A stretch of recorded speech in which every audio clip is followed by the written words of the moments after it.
K Tayaramma గారి జీవన విపంచి daily serial 4వ భాగం. ఎండి ఉన్న కపిలేశ్వర శాస్త్రి గారిలో ఓ దిగులు పీడిస్తూ ఉండేది. ఆయనకి సంతానం లేదు. ఆయన వయసు మించిపోతోంది. ఎన్నో నోములు వ్రతాలు చేశారు కామేశ్వరమ్మ గారు. కానీ ఫలితం శూన్యం. ఇంతలో కపిలేశ్వర శాస్త్రి గారికి మెరుపులాంటి ఆలోచన వచ్చింది. పుత్రకామేష్టి యాగం చేస్తే అనుకున్నారు. పరమ నిష్ఠాగరిష్ఠులై పుత్రకామేష్టి ఆచరించారు. తత్ఫలితంగా ఆనతి కాలంలోనే కామేశ్వరమ్మ గారు గర్భం ధరించి 9 మాసాలు మోసి పండంటి బిడ్డను కన్నారు. కానీ ఆవిడికి బిడ్డను చూసే యోగం లేకపోయింది. బిడ్డను భూమి మీద పడేసి ఆవిడ కన్ను మూశారు. కపిలేశ్వర శాస్త్రి గారి ఆవేదనకి అంతులేదు.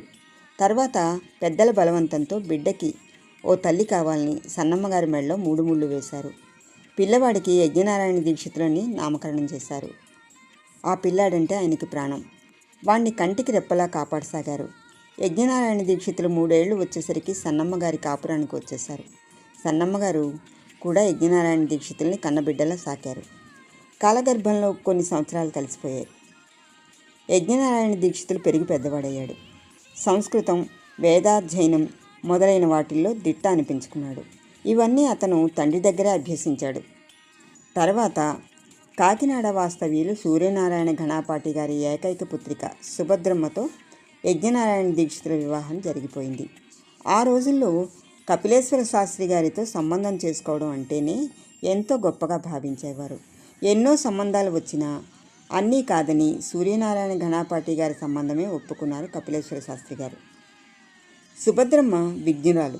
ఏ పరీక్షలు పాస్ కాకపోయినా సంస్కృతాంధ్రాలు క్షుణ్ణంగా పఠించింది. పంచకావ్యాలు, ఆంధ్రనామ సంగ్రహం, సిద్ధాంత కౌముది మొదలైన గ్రంథాలన్నీ తండ్రి వద్దనే అభ్యసించింది. ఆవిడ సంతానం సర్వమంగళ గణపతి శాస్త్రి ఒక్కగానొక్క కూతురు సుభద్ర. ఆ ఇంట్లో సుభద్రమ్మ గారిదే పెత్తనం. ఆవిడ మాట వేదవాక్యంలా అమలుపరుస్తారు అందరూ. గణపతి శాస్త్రిని వేదాంగాలు పురాణాతిహాసాలతో పాటు ఇంగ్లీష్ కూడా చదివించింది. గణపతి శాస్త్రి BA చదివాడు. అతని భార్య దుర్గ ఎక్కువ చదువుకోపోయినా మంచి తెలివితేటలు గలది. సుభద్రమ్మ గారంటే దుర్గకి హడల్. ఆ ఊళ్ళో అందరూ సుభద్రమ్మ గారిని భద్రమ్మగారు అని పిలుస్తారు. ఆవిడ చేతికి ఎముక లేదు. ఎవరికి ఏ ఆపద వచ్చినా ఆదుకుంటారు. సిరి సంపదలతో, పాడి పంటలతో తులతొగ్గుతూ ఉంటుంది ఆ ఇల్లు. ఒంటి నిండా నగలతో ప్రతిరోజు వరయూరు, మాధవరం, కంచి, అరణి, ధర్మవరం చీరలతో నిండుగా హుందాగా కనిపించే భద్రమ్మ గారిని అందరూ లక్ష్మీదేవి, పార్వతీదేవి అంటూ ఉంటారు. కాలగమనంలో కొన్ని సంవత్సరాలు దొర్లిపోయాయి. అప్పుడు సుభద్ర పట్నంలో కాలేజీలో చదువుతున్నది. మనవరాలి విషయంలో అడ్డు చెప్పలేదు భద్రమ్మగారు. సుభద్రని చదివిస్తున్నందుకు అగ్రహారంలో అందరూ భద్రమ్మగారిని ప్రశంసిస్తున్నారు. అది భద్రమ్మగారికి గర్వకారణం. సర్వమంగళ మద్రాసులో ఉంటున్నది. ఆమె భర్త సుబ్బయ్య శాస్త్రి గారు అక్కడ లాయర్గా ఉద్యోగం చేస్తున్నాడు. వారి కుమారుడు కృష్ణశాస్త్రి మెడిసిన్ చదువుతున్నాడు. సుభద్రని కృష్ణశాస్త్రికి చెయ్యాలని భద్రమ్మగారి ఆశయం. వేసవి సెలవులకి వాళ్ళు కూడా వస్తారు కృష్ణాపురం. గోపి ఎవరు, ఎందుకు ఇక్కడికి వచ్చినట్టు అన్న అనుమానం పీడించసాగింది భద్రమ్మగారిని. ఒక ఆడపిల్ల ఇలా ఓ పరాయి మగాన్ని వెంట పెట్టుకుని వస్తే ఎవరు మాత్రం ఊరుకుంటారు? అప్పుడే అగ్రహారంలో గుసగుసలు బయలుదేరాయి. గోపి తమకు దూరపు చుట్టమని అందరికీ సర్ది చెప్పింది. యజ్ఞనారాయణ దీక్షితుల గారిది 2 అంతస్తుల మేడ. మొదటి అంతస్తులో ఒక గదిలో దుర్గ, గణపతి నిద్రపోతారు. రెండవది సర్వమంగళది. ఆమె ఇక్కడ లేకపోయినా వచ్చినప్పుడు ఆ గది వాడుకుంటుంది. 2వ అంతస్తులో సుభద్ర ఒక గదిలోనూ, మరో గది అతిథులు వచ్చినప్పుడు వాడుకుందికి నిర్ణయించబడింది. క్రింది 4 వసారాల్లోనూ 4 గదులున్నాయి. అది ఒకటి భద్రమ్మ గారిది, మరొకటి యజ్ఞనారాయణ దీక్షితుల గారు వాడుకుంటారు. మిగిలిన 2 గదుల్లో విలువైన వస్తువులు, పాత్ర సామాన్లు ఉంటాయి. భద్రమ్మ గారి గదిలో నేలమాన్యం ఒకటి ఉంది. అందులో బంగారు, వెండి నగలు దాచి ఉంచి పండగ సందర్భాల్లో తీసి అలంకరించుకుంటారు. భద్రమ్మ గారి గదిలోనే కపిలేశ్వర శాస్త్రి గారి సోదరులైన భీమేశ్వర శాస్త్రి గారి వీణ పెట్టెలో భద్రంగా దాచి ఉంచబడింది. అది బొబ్బిలి వీణ.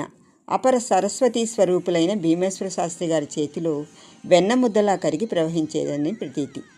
ఆ వీణియ క్రమానుగతంగా యజ్ఞనారాయణ దీక్షితుల గారింట్లోనే ఉండిపోయింది. కారణం భీమేశ్వర శాస్త్రి గారు బ్రహ్మచారులు కావడమే. ఎలాగైనా సుభద్రకి వీణ నేర్పించాలని భద్రమ్మగారి ఆశయం. అందుకే విజయనగరంలో మిక్కిలి పేరు మోసిన శ్రీనివాస అయ్యంగారి దగ్గర నేర్పిస్తున్నారు. చదువుతో పాటు సంగీతం కూడా సమతలం మీద ప్రవహిస్తున్న నదిలా సాగిపోతున్నది. పెరటి చావిడిలో ఓవైపు ధాన్యం కొట్టు, మరోవైపు సన్నమ్మగారి గది, పెరట్లో పెద్ద బావి, దాని పక్కన నారింజ నిమ్మ మొక్కలు, మరికొంచెం దూరంలో కరివేపాకు చెట్టు, 2 కొబ్బరి చెట్లు, ఏదో హాయి మధుర స్పందన. సాయంత్రం 4 గంటల ప్రాంతంలో విశాలమైన పెరటి చావిడిలో కూర్చుని దేవీ భాగవతం చదువుతున్నారు భద్రమ్మగారు.